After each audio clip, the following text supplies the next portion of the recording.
Well, welcome to the Cuzzos Show. Well, welcome, hey, to the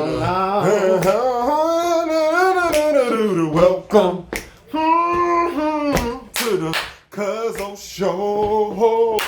Welcome to the Cuzzos Show. Well, welcome. To the Cuzzos Show. I said welcome. If you've been feeling some type of way, like we've been feeling some type of way. We just gave you the church towel. You gotta get back into some old hymns. Some old hymns. If the old hymns ain't gonna work for you, we gonna be all right. You gotta jump into that. And some of them old hymns, you don't even have to be on key. You just gotta have some soul to it. And you just say, you know? Welcome to the Cuzzos Show with your two favorite Cuzzos. I'm Jawanza, and this is Tuesday Renee, and we back for another week, baby. I just hit that dance they be doing, you know, the kids. So this week, episode 8 weeks of this, y'all. 8 weeks. 8 weeks. Yo, I just want to say this. If you're afraid about starting something, start it. Because literally, this is 8 weeks later, and we've been doing this consistently. Praise God, because I ain't been consistent. So guess what I'm telling you? You can learn consistency, friend. You don't have to sit around and keep on saying, well, I messed up last time. You can do it. We are doing something we've never done before. We are doing something we've never done before. Okay. So we have a very special guest who joined us for our pre-show. And my brother, his cousin, Roy Mcoy, is going to join us for today's episode. I'm glad to be here. This episode is called Lowkey Happy.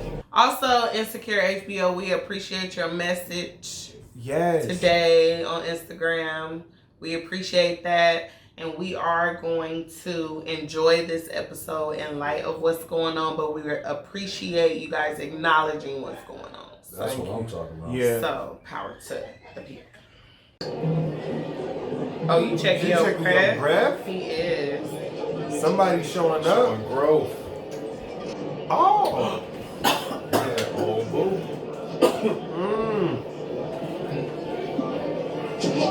Oh! All right. Yo! That's my favorite part of Insecure so far. I was gonna give the sexy walk too. She was. I said she gonna do the sexy walk over there to the bar. Man, she about to do this. I'm back in your life, never leaving but your she's life. still awkward black girl now. We can't forget who we dealing with. Yeah. Yeah, I just don't want to be afraid to move on from shit. Wow. I heard about you and Condola. Yeah. No, I figured you would. I'm sorry. Nah, we don't gotta talk about that. Y'all need to go somewhere quiet. What happened? Well, we don't have to get into it. But you said you have to talk to me about something. Yeah. What is it? Oh my God. No way. Oh, wow. I need to see what he wants to talk to her. I do too. But I'm also like, it's like both of them are like, yo, we don't need to talk about Condola and we don't need to talk about Molly. Let's focus on what we got. Because they got a lot to talk about just within themselves. To unpack. Yeah. So should we go somewhere else? Since I can never show my face in there again, yes. This is us. Oh, the black car, I see you. Yeah, maybe I changed too. Okay. Wait a minute. This is cute. Maybe I changed too. Start the way you want to finish. Oh, well, you know, I appreciate that, but it's not our first date. Oh, so y'all got that real young black love. Sorry, we wanted a quiet ride. That's right. We just don't encourage. Where y'all dolls from? Let me tell you one thing. Marriage is the best thing I've ever done. Aww. Trust me. You better go on and lock that down if that's the one you love. You know, I tried. Yeah, I bought a ring. The light's about to change. He trying to play. She said, "Do it now, nigga." Now, you should face forward. Oh wait, did she know he bought a ring? That was so long ago. She didn't know. Never found out. She didn't know that he was about to propose. Oh, they gonna have sex. I'm challenged by this. I'm challenged by all that is going on. This is like crazy. This make you want to do this? Yeah, like it's just... So, what, you came here on a date or something? Yeah, but nothing serious. Yeah, you don't gotta disclaim it? I'm not disclaiming shit. I just like. Yo, look. Let's not do the tiptoe shit tonight. I ain't no eggshells. We know each other too well for that.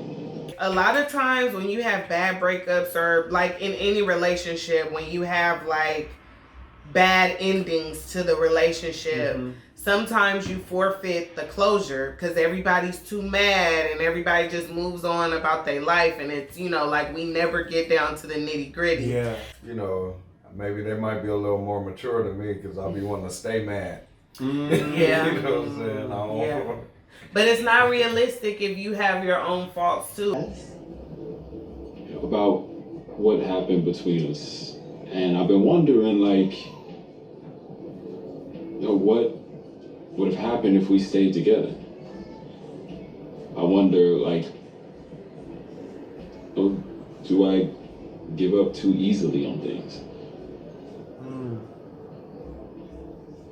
I don't know. I mean, it might be obvious, but I did wish you hadn't given up on us. Why Daniel? Wow. Or could it have been anyone? No, not anyone. And I don't know if that's better, but it wasn't like that. Then why not? Damn. He just popped up and gave me attention during a time when you weren't. And it's not an excuse, but it just felt good to feel wanted. And a lot of truths being told. Yeah, and it feel like it feel honest. Everybody sounds honest. Yeah. They're not even giving us quick cuts. They're giving us breaths and everything and ahs in between, and then the silence of the ambiance of the room. Gazing. Yes, They're giving gazes It's a too. lot of gazing. It's a lot of gazes. There was a part of me that felt like I was scared we'd fall back into old patterns. For an entire year, nothing I did could snap you out of what you were going through. You didn't want to talk. You didn't want to go out. You didn't want to have sex. You didn't want me, Lawrence. It's not that I didn't want you. I just... watching you get up and go to work was this daily reminder that I had nowhere to go, nothing to do. And then when everything went down with us, it was just easier to blame you. Then I don't have to deal with my own shit. Like, it's two sides to every story, and it's easy to like blame it on the person who cheated instead of like the other party taking accountability for their part of it. So, can I ask you a question? Yeah. You didn't really buy a ring, did you?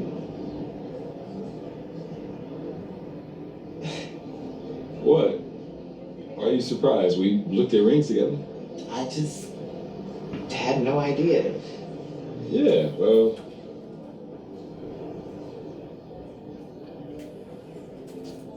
Aw, you just realized you ain't shit, huh?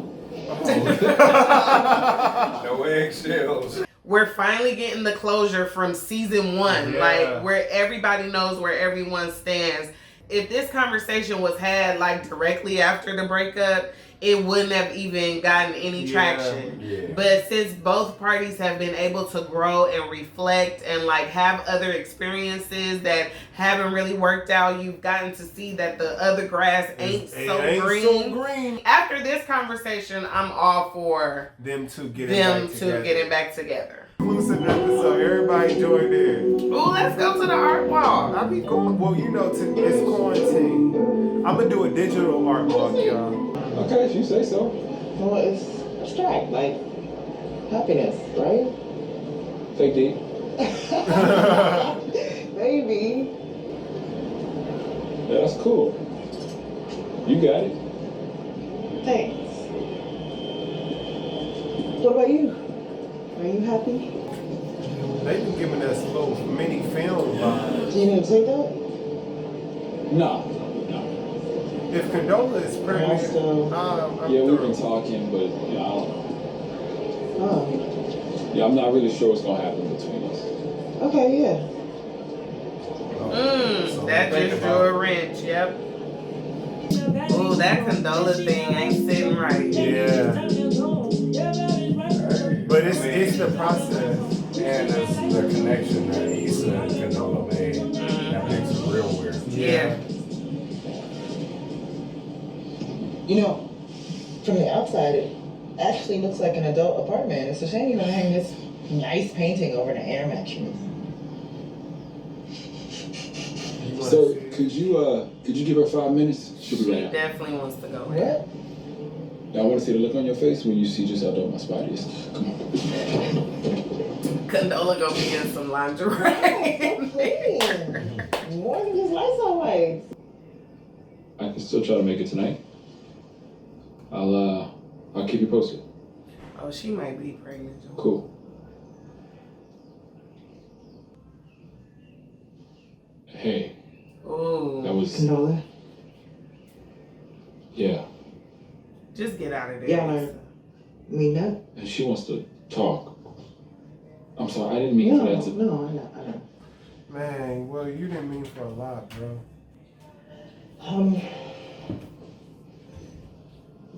What if I wanted to stay? That's right, girl. I don't know. And should we even?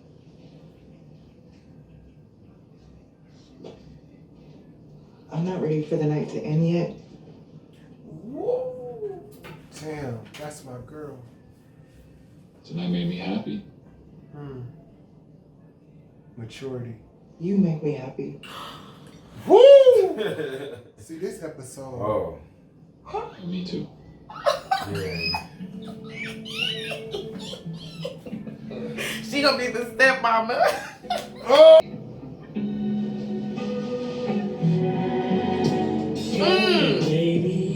So this is what those 3 dots meant several episodes ago.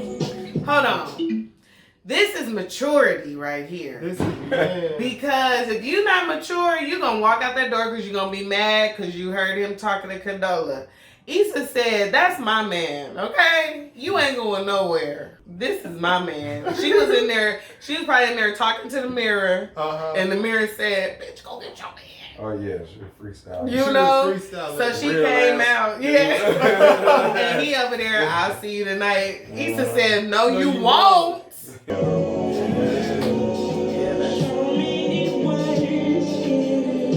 You need a ride? I'm okay.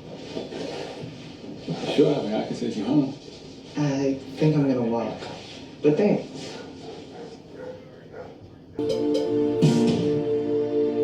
That ain't even the walk of shame, girl. That's the walk of pride.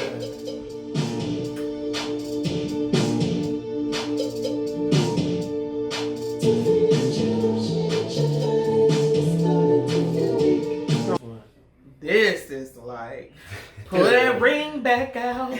Pull that ring back out. You probably gave it away by now. Oh, Lawrence was broke. Lawrence went and took that back. Lawrence got his money back This for is that. crazy. For real.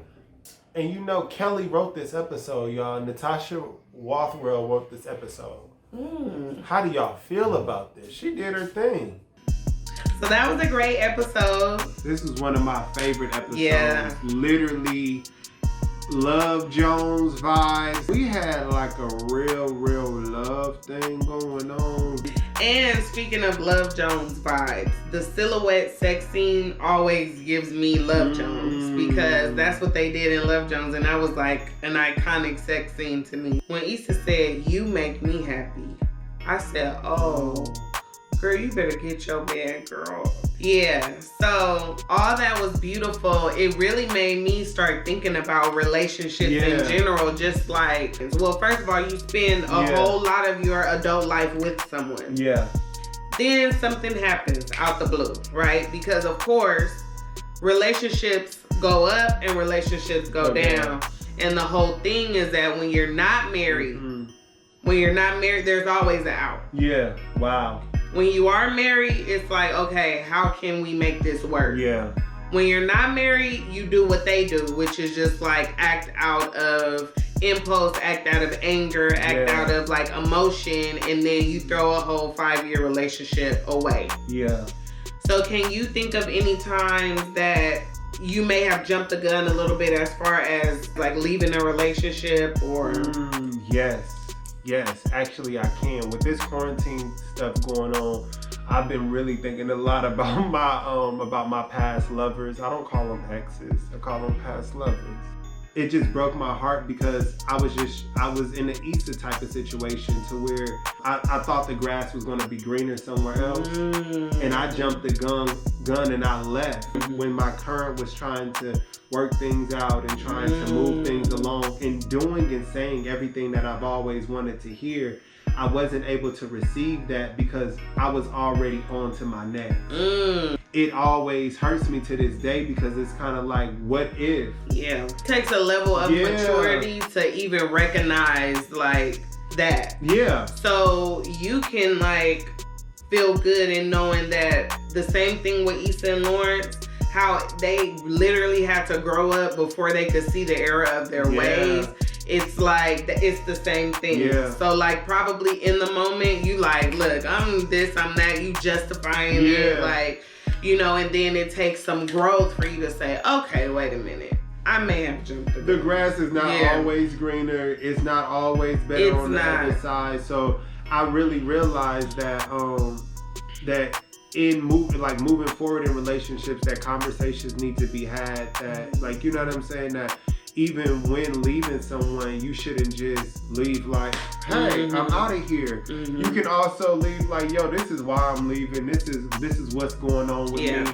But that's what was so good about this episode was that Jay Ellis and Issa were actually, they were able to have that conversation. Like about how maybe like, it wasn't that I didn't want you. It's like we had this conversation before where we were kind of talking about the dynamic of the relationship and how, yes, Issa did cheat, but that wasn't the only problem in their relationship. And so we spoke about that, and to hear Lawrence be able to be transparent enough to just say like, it's not that I didn't want you, Issa. I was like in a bad way. Well, why didn't you just tell me that? If you would have communicated that to me, because a year is a long time to give somebody no affection.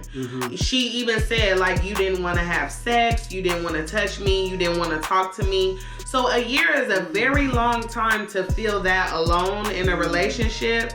And so I just feel like, if he would have expressed that to her, it may have given her an insight as to how to be there for him in that moment of depression. Because that's all it was. He was just depressed. And so it's like, knowing that may have changed a lot of stuff. So it's just like, I feel like they both kind of owned up to what they had done. Issa had already owned up to hers, but I think she was able to give Lawrence some context, like, as to why. Yeah, this show is so good this season in particular for how they are displaying black men. How they are displaying black men in conversations.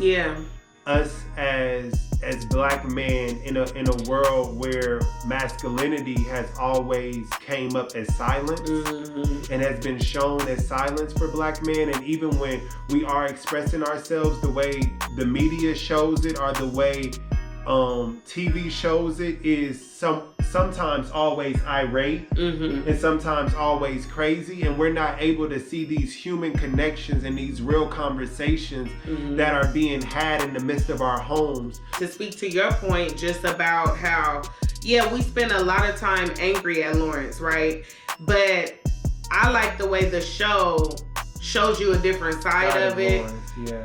And I feel like it is a side that a lot of our men go through for whatever reason they can't get a job. From personal experience, I know that if you know nothing about depression and if you know nothing about like how low it can take you, it will really have you thinking that somebody have totally lost it. Like without being able to understand it because you don't even know that that's what's going on. And sometimes the other person don't know that they're in a depression. So it's like a whole bunch of unknowns and then everybody's just acting and nobody is like taking the time to understand. So we were just discussing relationships and getting that old thing back and wanting to get that old thing back. Have you ever ended a relationship and you felt like you kind of jumped the gun? Nah. No, it was probably a long time coming. Usually I'm the last one that want to give up a relationship, so it's usually the other person that gave it up, and once they give it up, it ain't no coming back from that. Have you ever had like conversations as vulnerable as Issa and Lawrence had? Where you kind of get closure from the relationship, or do you just be mad? I usually get my own closure without them. Everything's a learning experience. With my past relationships, I did hear their side of the story, and I really accepted my, your part. Part, but I still feel like my part wasn't really that big. Okay. I mean, it probably, had something to do with it, but by the time we had that conversation, I was already at peace. With it, and you got your own accepted closure. Yeah. I think that's my pattern too. Yeah. Like I only want to have the conversation when I'm at peace. So when I'm not thinking about going back, that's when I have the conversation, but I never have the conversation in the midst of to move forward. Is it anyone that got away? I'd say the ones I probably felt that way about, I wasn't really in a serious, committed relationship with. And that might, I probably accept a lot of the responsibility for that. Yeah. Because maybe I didn't go hard enough for what I wanted. Man. Like your what if. Yeah, that's probably my biggest regrets is the ones I never really had a committed relationship with. Wow. And I know they were probably like the right match for me or something. I didn't press hard enough to get it. I was saying the same thing about just being in the midst of a relationship, and every time it gets to a point where I have to give intimacy, I leave. And when a relationship was getting real, or it was getting good, or we were coming into a point where I was gonna have to be committed, I can attest to that. Yeah, I really was afraid putting my heart into something, also being vulnerable, also never really liking women like that until I got to college. So jumping into that thing, knowing, like, you know what I'm saying, like afraid, like, man, is this person gonna hurt me? Am I gonna get hurt? Like, how is this gonna all work out? In a sense, that was all new to me. So these feelings that I was dealing with was new. So even every single woman that I met or is coming into contact with was just teaching me something new about myself. And so even me coming into this newness about myself every single time, I think I was also adjusting the way I liked a woman. Like, so I was just saying, like, do I like you now? Like, you know what I'm saying? Because I'm finding something new about myself. So then I'm just kind of like, I'm in this moment of finding this new thing going on with myself. And I'm saying, do you exist in this world what I just found out? What you just found out. And only one woman, I believe, still probably to this day, exists in that world of discovery. So yeah, I believe one did get away. Okay. But I'm praying that one's out there. Listen, let me tell you. Pride has no place in love. I'm just gonna tell you that right now. So Pride don't have no place in it because listen, you gonna have to drop your guard and you gonna have to say what it is at some point. You just gonna have to, because I know like we can get in our feelings and be like, I ain't gonna let her know this. I ain't gonna tell her how I feel. I ain't gonna tell him how I feel. Yeah. Come on. Flip it. Or I ain't gonna tell him how I feel. Come on now. That pride got to go out the window. It ain't no place for it in love. Yeah. Now, in the world, but in love, no. Because if you're still trying to get to the love part, you know, pride really kind of, it be there. Because we in a new age where you got, I don't want to get to bashing people, but you got distractions. Just not distractions, but you see the attitude of a lot of people from the opposite sex, and you just be like, man, I ain't about to get played. Like, that's what I mean. And I've seen where other people in their relationships have not had it, put that pride all the way to the side, and it backfired on them and they be looking foolish, and that's what I'll be like, determined it's not going to happen to me. You know what I'm saying? So, but it is a stretch. But that's hurt me too. Yeah, I was going to say, it's a stretch. Like, with anything, nothing worth having comes easy. So it's just like, in being vulnerable, you are taking a risk. Like you're taking a risk. And a lot of the newfound like attitude is like the culture trying to tell people how they need to treat each other. Everybody is on guard. Everybody like, you ain't gonna play me for my money. Or it's to the point where people think taking somebody on a date is tricking. In what world is that tricking? Like, how is adorning your woman tricking? That ain't tricking.